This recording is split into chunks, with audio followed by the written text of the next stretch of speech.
Muito bem, vamos ver aqui alguns exercícios, principalmente do livro do Brad Humston, em que a gente pode aplicar aqueles conceitos, definições sobre fórmulas e também sobre número de mol, massa molar, para resolver esses problemas. Aqui no exercício 2.33, ele dá a fórmula molecular dessa substância, um arseniato de chumbo, e pede quantos moles, ou mols, existem em 25 gramas dessa substância. Muito bem.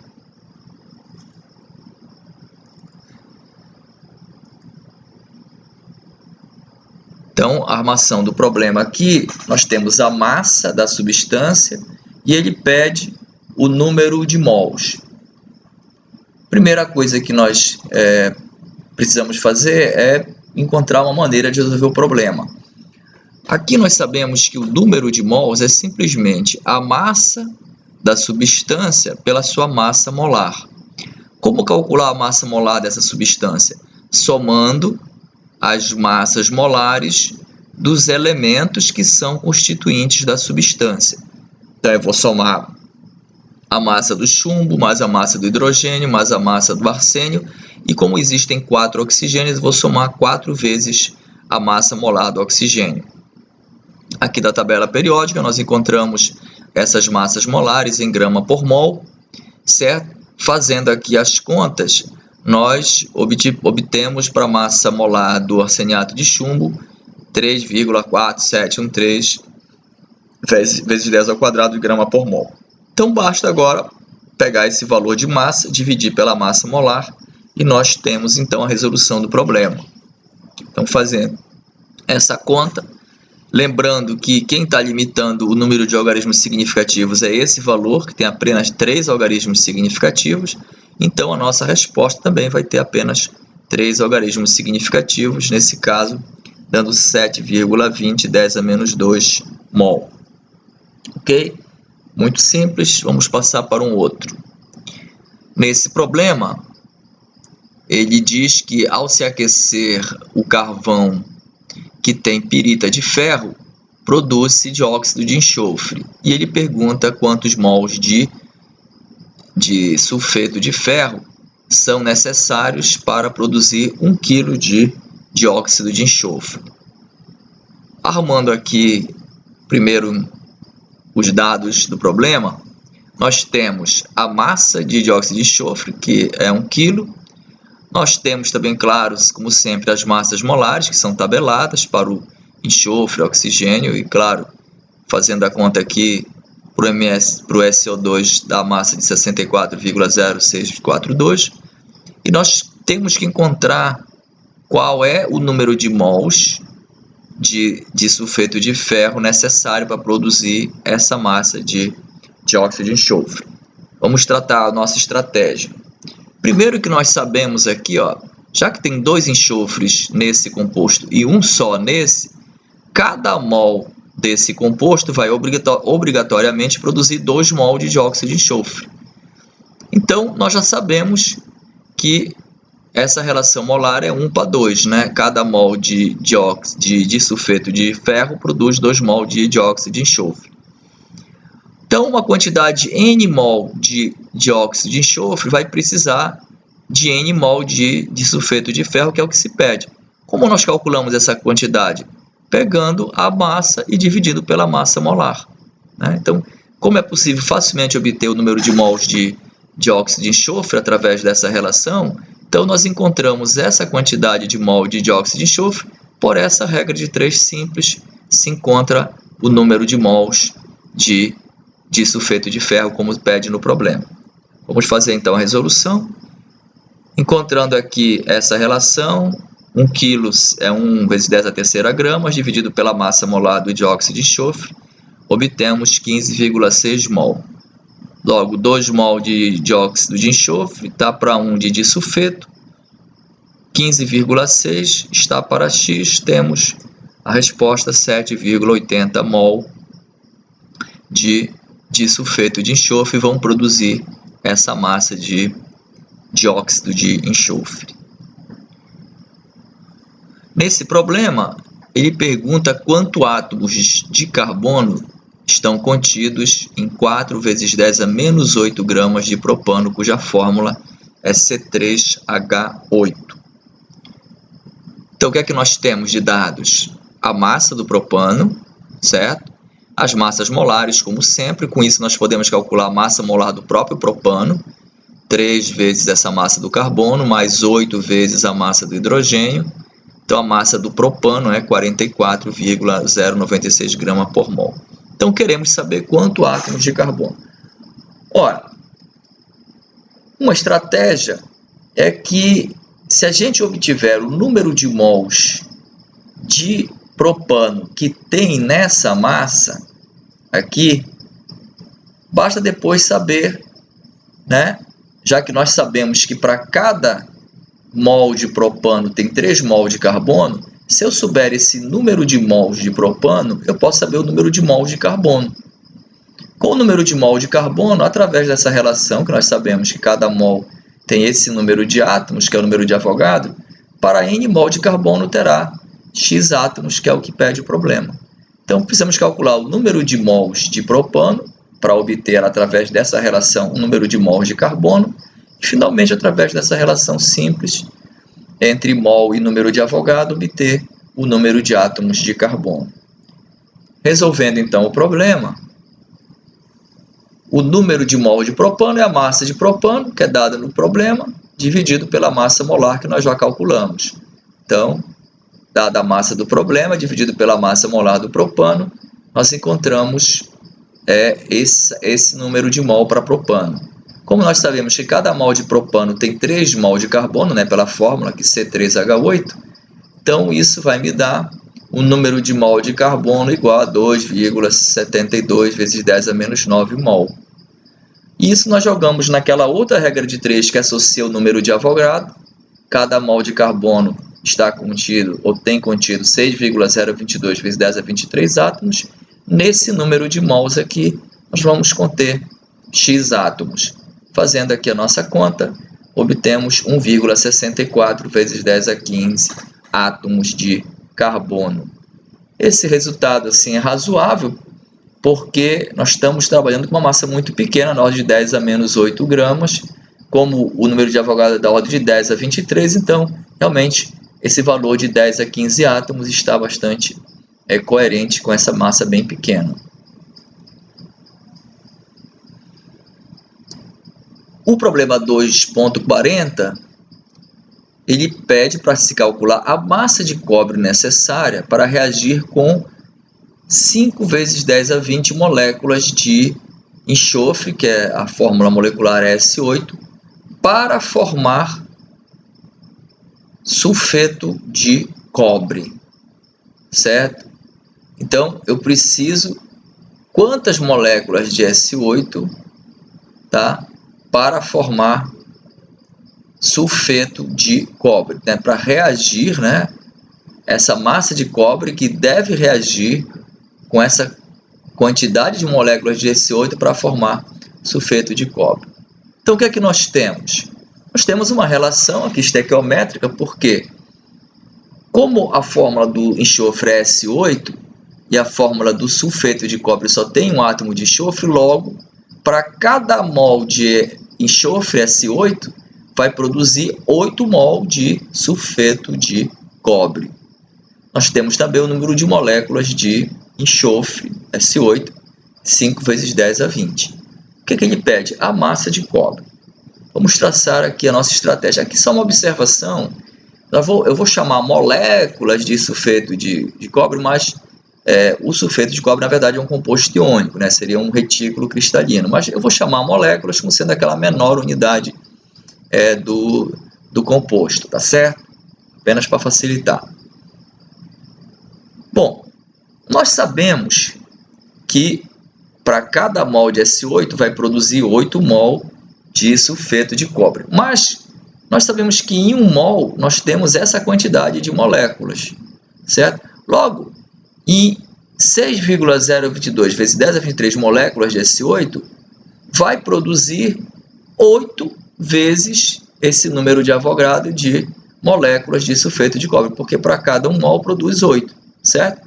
Logo, o número de moléculas de sulfeto de cobre formado por mol de S8 é 8 vezes isso aqui, que dá 4,8176 vezes 10 a 24 moléculas de sulfeto de cobre. Então, para cada número de mol aqui, esse número de moléculas de S8, produz-se esse número de moléculas de sulfeto de cobre, tá? Certo? Então, a gente pode encontrar agora o número de moléculas de sulfeto de cobre que foram produzidas a partir desse número de moléculas aqui, porque eu faço a simples regra de 3. Para 6,022 10 a 23 moléculas de S8, eu produzo 8 vezes mais, 4,81 10 a 24 moléculas de sulfeto de cobre.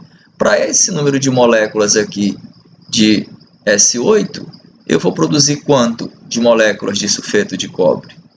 Então, com essa regra de 3 aqui, eu obtenho o número de moléculas de sulfeto de cobre produzidos a partir desse número de moléculas de S8. Daí o problema basta apenas, agora, já que ele quer a massa, calcular qual é a massa de cobre que tem nesse número de moléculas, que é bastante simples, como a gente vai ver a seguir. Tá?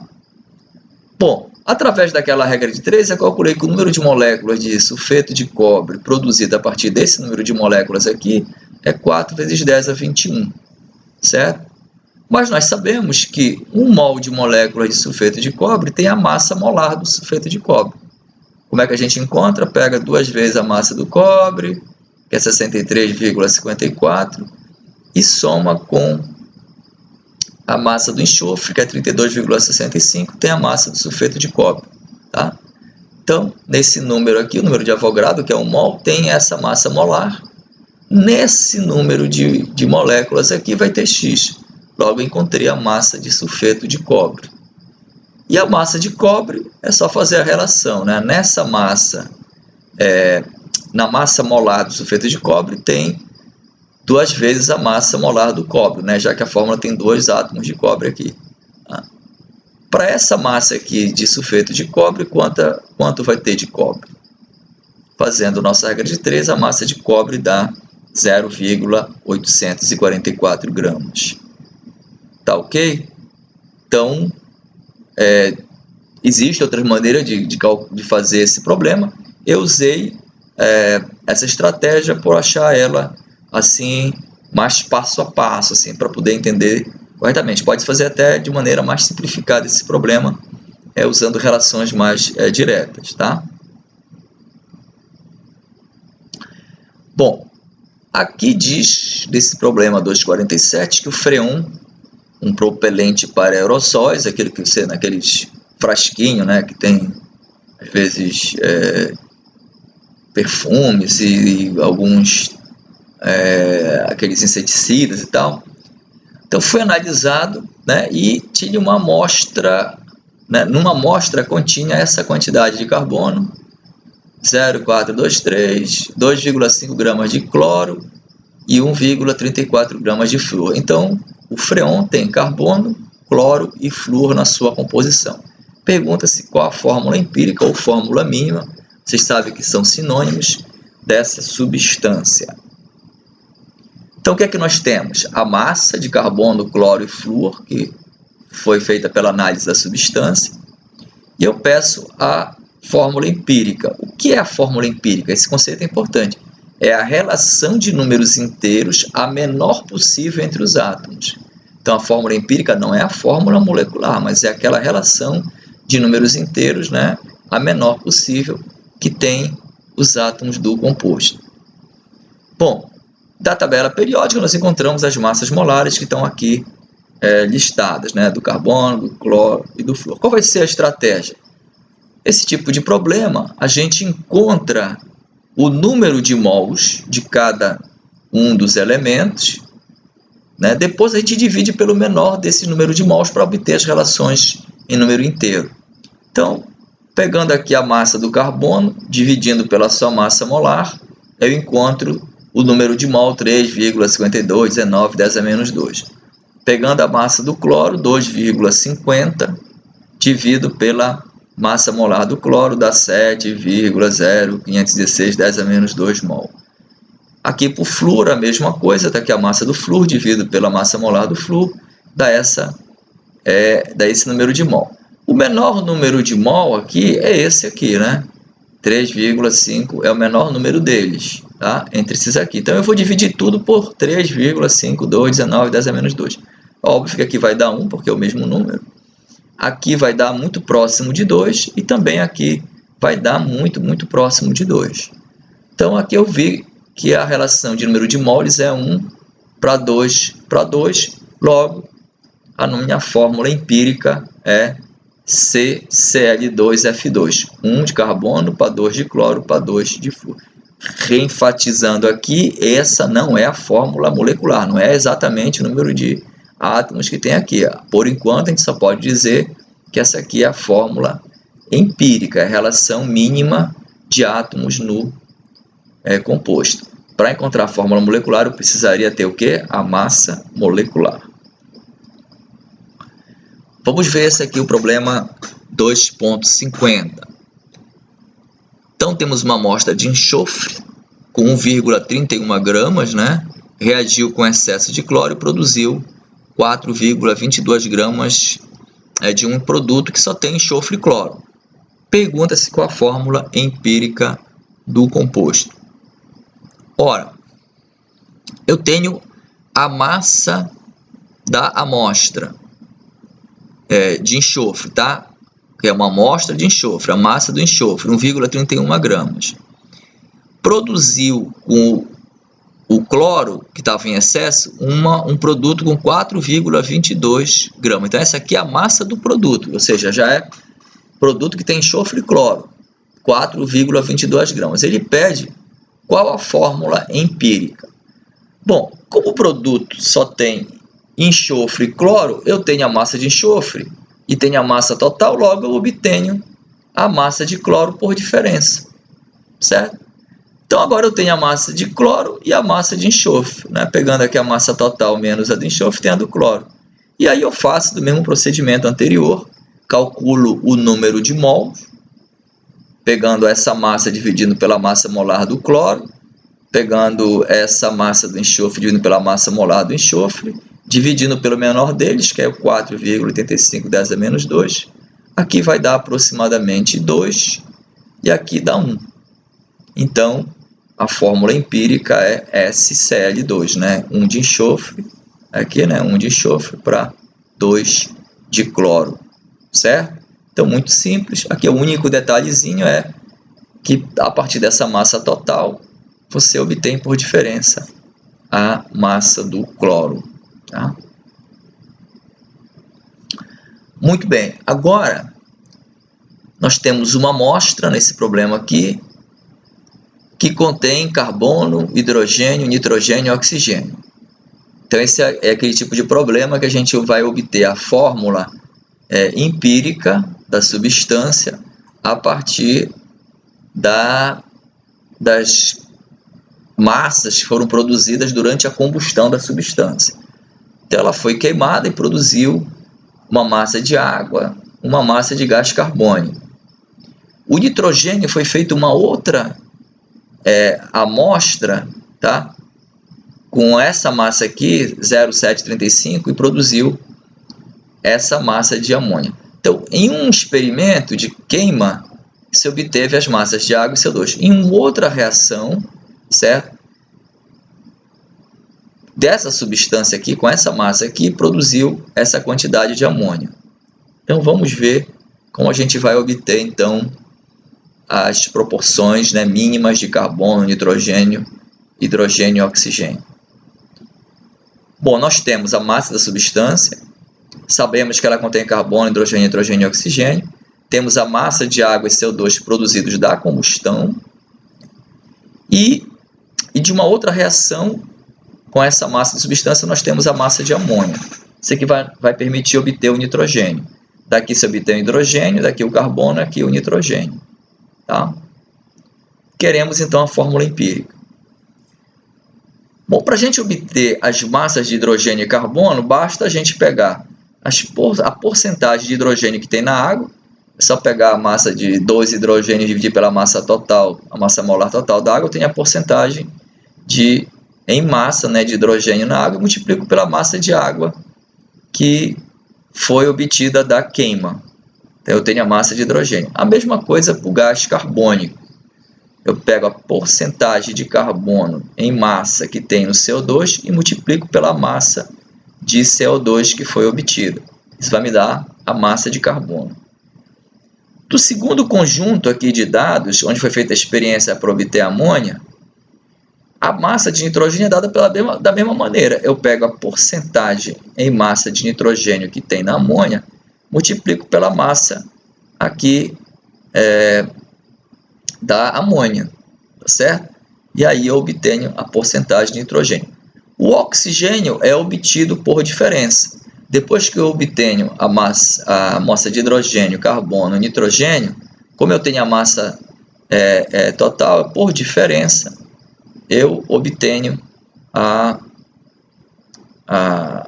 porcentagem de oxigênio, tá certo? Porque a porcentagem total tem que dar 100%, certo?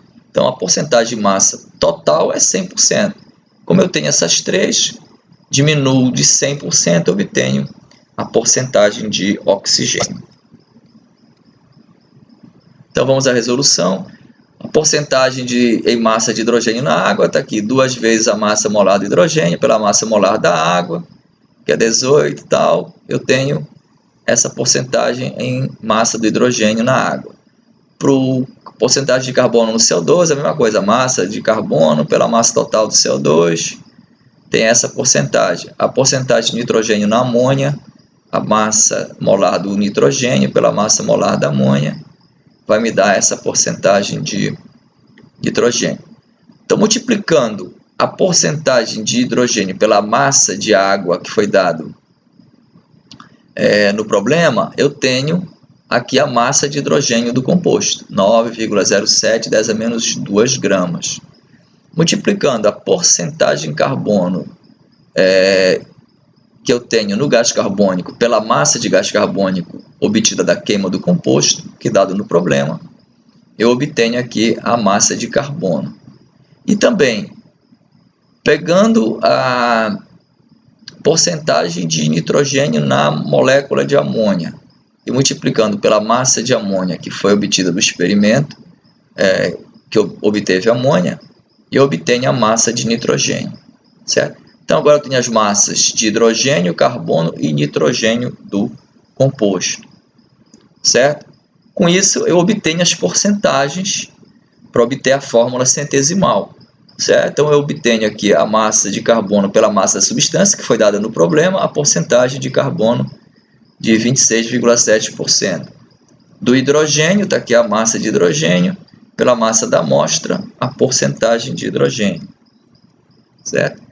De nitrogênio, a massa de nitrogênio obtida pela massa.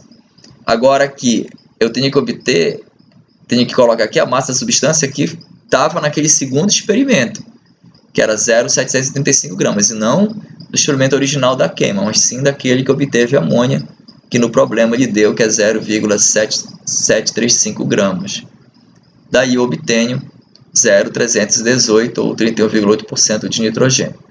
Então, a porcentagem de oxigênio é simplesmente a diferença entre 100% menos essas porcentagens aqui, e eu obtenho a porcentagem de oxigênio de 34,8%. Logo, a fórmula centesimal é C26,7, H6,72%, nitrogênio 31,8%, oxigênio 34,8%. Somando tudo, lógico, dá 100%. Da fórmula centesimal para a fórmula empírica, nós já sabemos fazer. Basta usar uma base de 100 gramas, né? Fazer o cálculo do número de mols. Então, considerando aqui 26,7 gramas de carbono, pela massa molar do carbono, vai dar esse número de mol aqui de carbono. Faz a mesma coisa para o hidrogênio, vai dar esse número de mol de hidrogênio.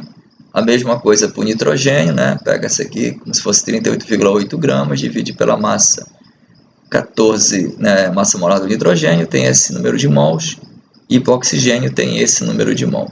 O menor deles é 2,175, é esse valor aqui, né? Então, dividindo pelo menor deles, eu obtenho aqui 1,02, que é realmente muito próximo de 1. Aqui 3,06, que é muito próximo de 3. 1,04, aqui é 1. Então, essas aproximações aqui são válidas porque elas são bem menores do que um erro de 1%, né? Está nessa faixa de 1 a 2%. Então, eu posso fazer essa aproximação. E aí eu tenho a relação 1 para 3 para 1. Logo, a fórmula empírica é CH3NO, a fórmula empírica daquele composto, conforme foi pedido no problema. Bom, nesse caso aqui, é parecido com o problema anterior, foi queimada uma amostra de ácido cítrico, nesse caso não tem nitrogênio, o ácido cítrico só tem carbono, hidrogênio e oxigênio. E aí se produziu uma massa de CO2 e uma massa de água. É dado o peso molecular, na verdade o termo mais correto é a massa molecular, que é 192 gramas por mol, é óbvio. E pede-se a fórmula molecular e a fórmula empírica. Tá? Muito bem. A massa da amostra é dada, nós temos a massa de CO2 e água da queima e a massa molar do ácido cítrico, né, 192 gramas por mol. Bom, daqui dessas massas a gente pode obter a massa de carbono e de hidrogênio, né, do composto. Como tem a massa da amostra total, a gente por diferença obtém a massa de oxigênio. Tá? Como nós obtemos isso? Já fizemos isso no problema anterior. A massa de carbono é a porcentagem de carbono que tem no CO2, vezes essa massa de CO2, a porcentagem de hidrogênio é a porcentagem de hidrogênio que tem na água, vezes a massa de água. E por diferença, já que a gente tem a massa total, a gente encontra a massa de oxigênio. Com as massas de carbono, né, a gente pode calcular a fórmula mínima e a fórmula molecular, já que também é dada a massa molecular. Fazendo a resolução do problema, essa porcentagem aqui de carbono, nós já vimos no problema anterior que ela é de 0,273, né, 27%, multiplicado pela massa dada no problema de CO2, eu tenho a massa de carbono aqui. A mesma coisa para a água, no problema anterior a gente já fez isso, né? A porcentagem de hidrogênio na água é 11%, né? 0,112, vezes a massa dada no problema de água, vai me dar a massa de hidrogênio. Por diferença, já que a amostra é 0,500 gramas, né? Por diferença das massas de hidrogênio e carbono, eu tenho a massa de oxigênio. Então agora eu calculo o número de mols de carbono, hidrogênio e oxigênio. Pego essas massas, né? As massas de carbono, de hidrogênio e de oxigênio, divido pelas suas massas molares de cada um dos elementos, obtenho os números de mols, como está colocado aqui. O menor valor de número de mol é esse, 0,01562, por isso eu divido todos por esse menor número aqui. Aqui, obviamente, vai dar 1. Aqui deu 1,333 e esse aqui deu 1,1666. É óbvio que aqui eu não posso aproximar para 1, está muito distante de 1, e nem aqui também. Então eu tenho que usar aquele procedimento de ir multiplicando por números inteiros até obter uma relação de números inteiros que seja com uma aproximação bem pequena, certo? Bom, eu fiz isso para vários números e que deu o melhor resultado foi multiplicando por 6. Quando eu multiplico isso aqui por 6, isso dá praticamente 8, 7,998, que é uma aproximação muito boa. E aqui dá 6,996, que é uma aproximação muito boa para 7. Logo, a minha relação de números inteiros é 6 para 8 para 7, certo? Seria C6H8O7, a fórmula mínima. Só que quando eu pego e calculo a massa molar dessa fórmula aqui, dá 192,1, ou seja, exatamente igual à massa molar que é dada no problema, né? A massa molecular do composto. Logo, a gente chega à conclusão que essa fórmula mínima tem a mesma massa molar da fórmula do composto. Logo, a fórmula empírica é igual à fórmula molecular. certo? Então, nós calculamos a fórmula empírica, C6H8O7, mas como essa massa foi exatamente igual à massa molar dada no problema, logo ela também é a própria fórmula molecular do composto. Por último, eu peguei aqui um exemplo do livro do Brown, que é bem interessante, e vamos mostrar aqui como é possível resolver esse tipo de problema. Então, diz o problema que o cloreto de magnésio é frequentemente encontrado com uma impureza no sal de cozinha. O sal de cozinha é o cloreto de sódio. Então, caso fizesse uma análise e descobrisse que numa amostra de 0,052 gramas de sal, essa amostra aqui tinha uma porcentagem de cloro de 61,10% em massa. Então, nessa massa de sal, eu tenho essa porcentagem em massa de cloro.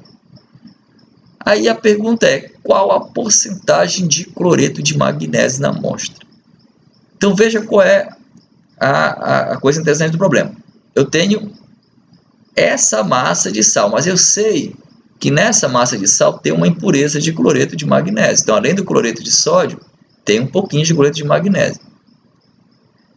Eu, através de uma análise química, descubro que a porcentagem em massa de cloro, tá, dado nessa amostra aqui de sal, que tem um pouco de cloreto de magnésio, é 61,10%. Então, é possível, então, obter qual a quantidade, a porcentagem de cloreto de magnésio? Vamos ver que sim, é possível através do seguinte raciocínio. Tá? Então, nós temos a massa da amostra, que, pelo que o problema diz, contém NaCl, que é o sal de cozinha, mais uma impureza de cloreto de magnésio. Essa massa dessa amostra total é 0,05200 gramas. E, analisando essa amostra, encontrou-se uma porcentagem de cloro na amostra de 61,10%. Qual seria, então, a porcentagem da impureza cloreto de magnésio? Claro que nós também temos das tabelas as massas molares do sódio, do magnésio e do próprio cloro. Vamos ver a estratégia para resolver esse problema. Bom, primeiro, que a porcentagem de cloreto de magnésio na amostra é a massa, né, de cloreto de magnésio dividido pela massa da amostra vezes 100.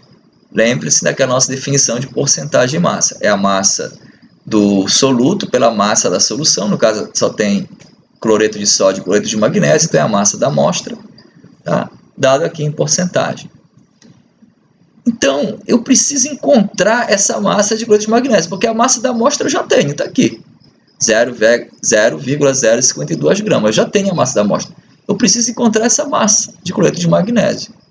Tá? O que é que nós temos, então, de raciocínio para fazer para encontrar essa massa? Primeiro, nós sabemos que a massa da amostra é a massa de cloreto de sódio mais a massa de cloreto de magnésio. Óbvio, só tem esses dois compostos. Nós temos essa quantidade, mas não temos ainda essa e essa separadamente. Outra coisa que a gente pode também observar, que o cloreto, ele vem do cloreto de magnésio e do cloreto de sódio. Logo, a massa de cloreto da amostra, certo? Ela vem de uma massa de cloreto proveniente do cloreto de sódio, mais uma massa de cloreto proveniente do cloreto de magnésio, certo? Só que nós não temos essas massas de cloreto. Nós temos a porcentagem só de cloreto na amostra. Certo? Essa porcentagem de cloreto de cloro na amostra, se eu multiplicar essa porcentagem pela massa da amostra, eu tenho a massa de cloro.